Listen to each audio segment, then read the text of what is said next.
Hola, pues ya sabéis lo que tenéis que ir haciendo y siguiendo las recomendaciones que se van dando e ir copiando y cortando desde Melee, pero de vez en cuando, siempre, cuando sea necesario, aclarar el material elegido en el apartado correspondiente, que eso es muy importante para que el proyecto esté más enfocado a vuestra realidad, ¿no? Os comenté antes que en Arcado Project hay un Word, os lo acabo de subir al hilo de WhatsApp para que lo tengáis ahí, donde está la teoría de la previsión de carga. Aquí lo único que he hecho yo es una pequeña modificación, porque la previsión de carga del alumbrado público, como se hace este año con luminarias de tipo LED, pues no hace falta el 1,8 de la potencia activa de la lámpara para convertirla en voltiamperio y luego por coseno de phi convertirla en activa, sino que con lámparas de LED la potencia de cálculo de alumbrado es la suma de todas esas lámparas. Y cuando nosotros eso lo llevamos a un ramal para calcularlo con DMLE, con IURA-LP, recordamos que el factor de potencia que le pusimos a las lámparas LED era de 0,9. Aquí tenéis la teoría y esto es lo que tenéis que vosotros pegar en el apartado correspondiente de la memoria descriptiva, que habla de la previsión de potencia, como hemos dicho, ¿no? Porque esa previsión de potencia que va en el apartado 642, que recordamos que 6.4 es la red eléctrica de distribución de baja tensión. Aquí sacamos la información de DMLE, pero DMLE nos proporciona en la memoria descriptiva la previsión de carga de la ITC-BT10 y nosotros tenemos que hacer la del BOJA.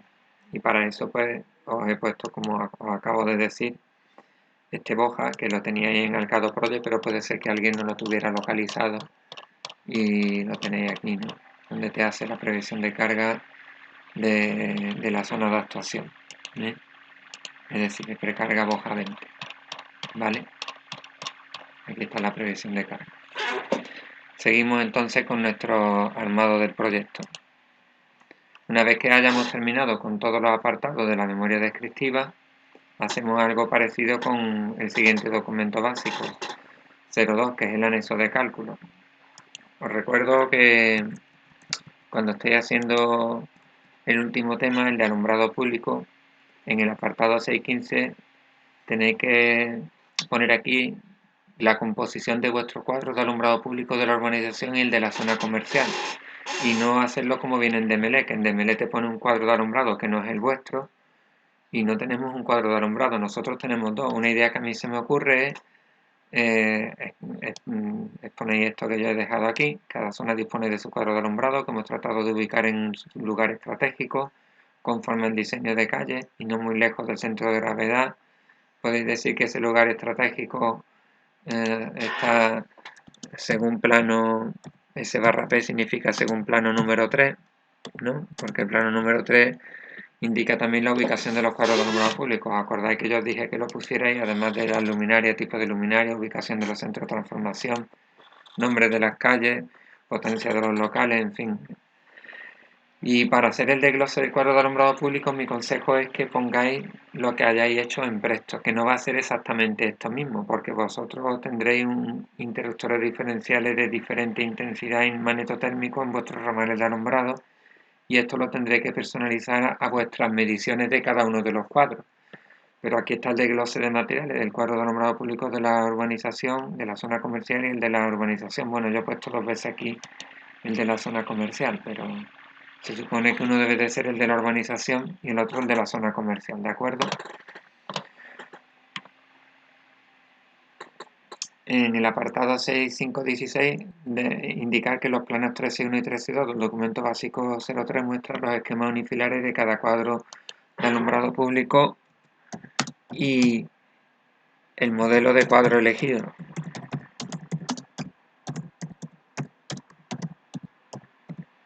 Porque eso, si miráis el planito, veis que hay un detalle del cuadro elegido a la escala 1:20, y ese cuadro elegido es de el armario Pronutec PNT LP13, ¿no? Que está en el plano también escalado. Y ya ponéis esta conclusión y análisis de las soluciones. En fin, esto lo leéis, podéis cambiarlo un poquito, pero aquí os doy yo la idea de lo que ponéis en esos apartados, ¿vale? muy importante es el apartado 7 de la memoria, análisis de las soluciones. Porque en el documento básico memoria, pues hay que indicar un poco cómo se ha llegado al diseño que nosotros hemos propuesto. Y aquí os dejo yo lo que podríais poner en estos apartados. En análisis de las soluciones se trata de una redistribución con finalidad pública, la de atender una demanda de consumo eléctrico en ambas zonas, la de la urbanización debido al crecimiento demográfico de la población de la localidad afectada, que es Almensilla, y la comercial para atender a las necesidades de bienes y servicios que dicha población necesita. Es decir, que aquí os doy una idea de lo que podéis poner en estos apartados. Y en justificación del trazado de la línea de media tensión, se indicará que en el trazado se intentó no perjudicar el interés particular de los propietarios de la finca, porque hay que atravesar finca con la línea aérea, ¿no? Por el paso de la línea de media tensión se hará mención de las fincas afectadas, acuerdos alcanzados. Claro, esto nosotros no lo sabemos. Vosotros lo que podéis poner aquí es que ese trazado ha sido pactado con los propietarios de la finca, los cuales han sido indemnizados previo acuerdo, porque y creada la servidumbre de paso. La servidumbre de paso es una franja de terreno que en caso de avería las compañías eléctricas pueden atravesar y tal. Es decir, que esto dejarlo mejor aquí con que se llegó a un pacto con los distintos propietarios de la finca para que el trazado de la línea de media tensión fuera compatible con su uso agrícola y previa indemnización acordada de antemano. Ya está. Elección de la ubicación de los centros de transformación, pues leeros esto y poner aquí lo que os parezca, ¿vale? Y ahora a partir de aquí, las tipologías de la misma de la red, yo he puesto aquí también una idea de lo que se puede poner en este apartado, lo leéis y tal, que es suficiente. Y el apartado 8, que es importantísimo en el proyecto, resultados finales. Nosotros tenemos que poner aquí un resumen de todas las instalaciones proyectadas. Y yo os he dado una idea de cómo hacer este resumen. Leeroslo, que yo creo que está bastante claro, y completar las cosas que falten por aquí. Es decir, por ejemplo, el resumen de la línea de detención, conductor elegido, pues tenéis que poner aquí. Es conductor de aluminio acero LA 110, cadena de suspensión y de amarre, aislador 70 BS, dos elementos por cadena.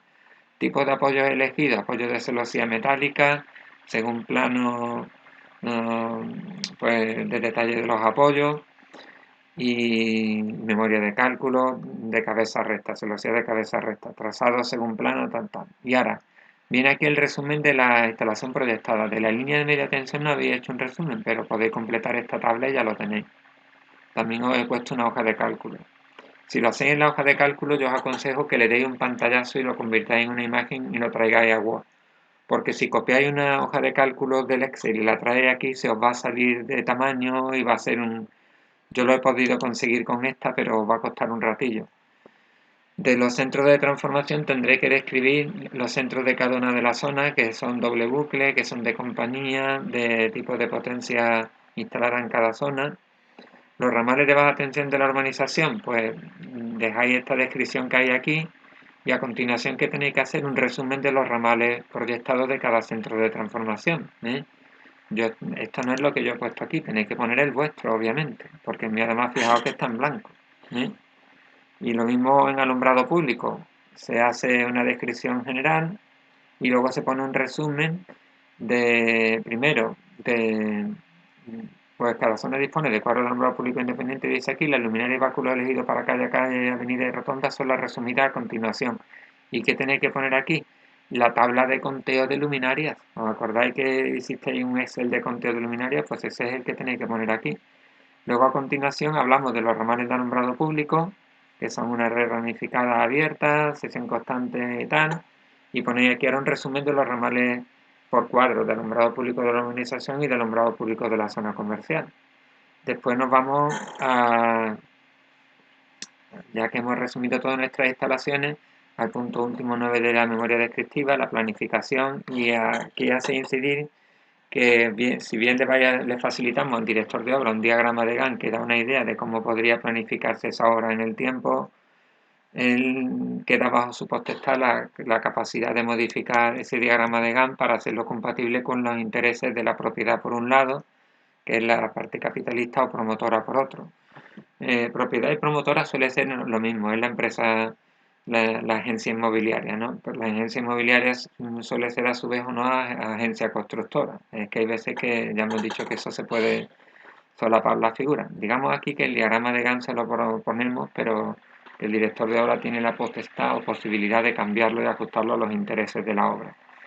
Orden de prioridad de los documentos básicos, podéis poner este que yo vengo aquí. Este que yo os propongo no es exactamente el de la norma UNE, porque si no se pone aquí nada, se cumpliría el orden de los documentos básicos que viene en la norma UNE. Bueno, pues paro por aquí el video tutorial para no alargarlo. Mucho ánimo y